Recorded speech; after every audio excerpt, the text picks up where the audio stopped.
here at the 8 o'clock position on Sanshorn Mist. We have our red Terran player from Prime. He is up 3-1. It is MarineKing.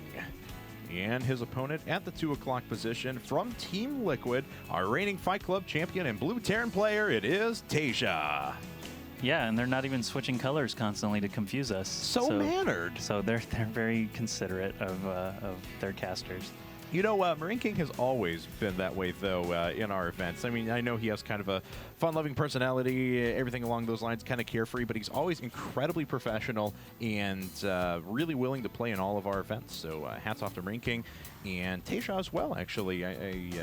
Was it actually his major Liquid tournament debut at IPL4? Because... Oh, yeah. IPL4 was the first event that he was Liquid. Yeah. They said something about debuting a new player, or HeyPro leaked it. That's in right, a video beforehand. for the event before that. Yep, that's right. And it was revealed to be TaeJa. And, oh, wow, what is this? It's not cast first nor a proxy out of MarineKing. What am I seeing here? Setting up the fastest Thor. You don't need the barracks out there for that. That's true. Just get it. Just do it. Gas coming up for both players now. So I like that. One Rex gasless fast expands. Hopefully it's going to be Proxy Thor versus Proxy BC is BC what I'm wins anticipating. That. BC wins that. That's true, but Thor doesn't kill you first. Yamato Cannon just too good against Thors. Oh, that's right. You have to research Yamato Cannon because you can't attack with a BC until you get that. I mean, that just wouldn't be. Yeah, what's the point? Right. Yeah. What else to say about a lovely Sanshorn Mist? It's kind of foggy. It's like San Francisco. I live in the foggiest part of San Francisco as well. Yeah, so it rolls in and just covers every building. Yep. You can't even see your hands in front of your face. Yep. It's pretty sweet, let me tell you. But on Sanshorn Mist, we were mentioning before, you have these little helicopter landing pads where you can actually drop structures down there, hide structures, even if it's inside of your own base. This is a very aggressive map, though, because of the amount of cliff line that's actually there and the amount of places that you can drop in a TVT. So you can see a lot of forces through the back as well. So this is a natural fit for MarineKing's brand of play. It's just what form of aggression does he want to do? Not sure yet. They're still just neck and neck in the production tab there. A second gas going up for TaeJa before MKP builds his. Still not really indicating anything unique. Like these are pretty standard looking Marine tank timings on everything. MarineKing has not scouted his opponent yet at all, though. Looks like he's finally going to send out an SCV now. Real difference could be for TaeJa that, you know, he gets siege mode along with this and decides to make an early push because of that second gas. And indeed, he is starting with a reactor, so we may be looking at a little more conventional 1-1-1 push. Yeah, that's very possible as well. We'll see once these factories get done what happens next. Right now, so far, just Marines and Hellions. Reactors coming up for both players. No tech labs anywhere yet. There's a starport for TaeJa. He can eke it out just a little bit faster than MarineKing because of that second refinery.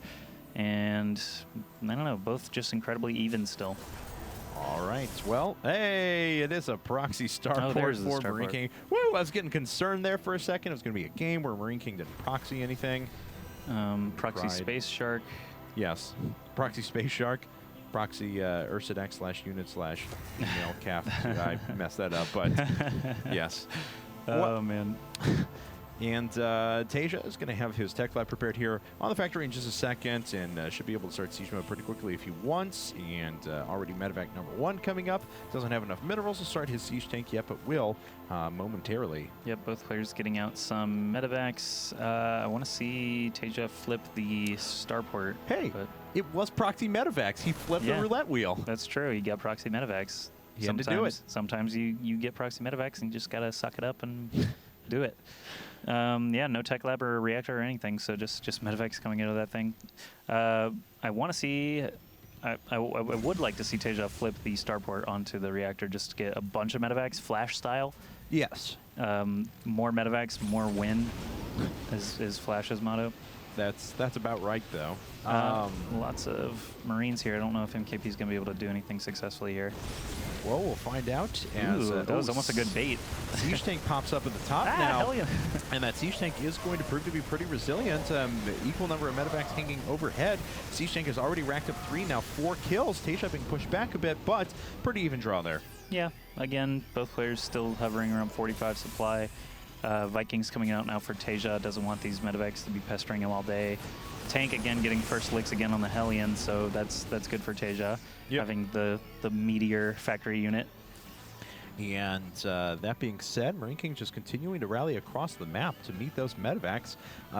Command Center coming up for him now, so he is planning on expanding. No siege mode yet out of TaeJa. He has allocated all of his gas into just producing as many siege tanks as he can. Yeah, no Command Center yet for TaeJa either, so not going to be able to keep up in the economy. I was going to say MarineKing might want to just leave something behind at the natural so he can watch TaeJa's natural and see when he expands. But these two medevacs look like they're up to no good as well. And MKP had vision there of this army moving forward, so he knows exactly where all of his units are. It gives him the free passage to go ahead and drop a ton of stuff into his main. TaeJa's full army basically is at the Xel'Naga Tower. This is really bad for TaeJa. Doesn't have any units back at home to defend. And he pulled some SCVs to help repair with this as well, but SCVs are just getting chewed up back at home for him. MarineKing still with a fair number of units down. As long as he doesn't lose the Hellion, he will be able to clean up these SCVs very quickly. It looks like TaeJa is just going to go for it. Just a siege tank remaining now for TaeJa back at home. Yeah, the siege tank is going to get a couple of kills, but TaeJa actually has to press the gas right now. He's got to do a ton of damage here, or he is just, you know, up a creek, a certain creek that you may have heard of before. But without paddles? Yeah, he will not have a paddle available to him. So that's unfortunate. Oh man, this already looks really grim. That's right. He doesn't have any splash damage like the way that MarineKing did to be able to tear through those SCVs very quickly with Hellions, so he's not going to be able to affect the economy. If he'd have been able to kill all of MarineKing's SCVs there, maybe you could have found some sort of equalization, but as it stands, things looking pretty grim. Was that a Viking loaded into the medevac? I think believe so. It was. Yeah. That's always fun. Always fun. Yep, there he just did it again. Yep, I think he's in this one. There he is. Aw, little Viking. Little Viking. Medevacs must actually be about the size of Texas, though, because it's always amazing how much actually fits into them. Man, I can't believe you can fit 4 Vikings, but only 1 Thor. Well, MarineKing pulling everything off the line now, and wow, the TaeJa is actually killing quite a bit here, but unfortunately he's going to lose most of his tanks, if not all of them. Just 1 tank remaining now. MarineKing picking up his units. Very well done. Can just drop down. Oh, wow, I thought he would just drop down on top, but no, doesn't even have to. Something else is coming in here. A couple of tanks in a, a couple of Marines in a tank. He's still streaming things out. His economy is not going to stabilize. He's not even going to bother building another command center, probably. That's right. Just because he got setbacks so far. And he's leaning on a little bit of momentum here in MKP's base, so we'll see if he manages to kill off anything else. He's going to be very careful with that tank. We'll see if he actually does micro it up. Yes, he does. Actually, both of his tanks in the dark red there. In danger of dying. Well, MarineKing's producing SCVs 2 at a time now, so even though he lost 3 more in that last little push, his economy is still quite a bit better than his opponent, and he can double Mule at the same time. So TaeJa really has a lot of difficulty ahead of him in trying to get back into this game. Yeah, some of these encounters not going TaeJa's way, just out of position. Both tanks are still alive, but not for long. It looks like that Viking picked up one of the medevacs. That's right. Not going to be able to swing in there for the second one as there are too many Marines on the ground. Oh, now he's going to be able to swing in, and there's no anti-air loaded in there. So the 2 tanks barely surviving. This Viking with just 5 HP is going to pick up another medevac kill. Good for him. That's right. He could land and risk trying to kill the tanks, but I think the tank would get the first shot. In that instance, TaeJa brings over his own Viking and finishes it off instead. All right, so now MarineKing.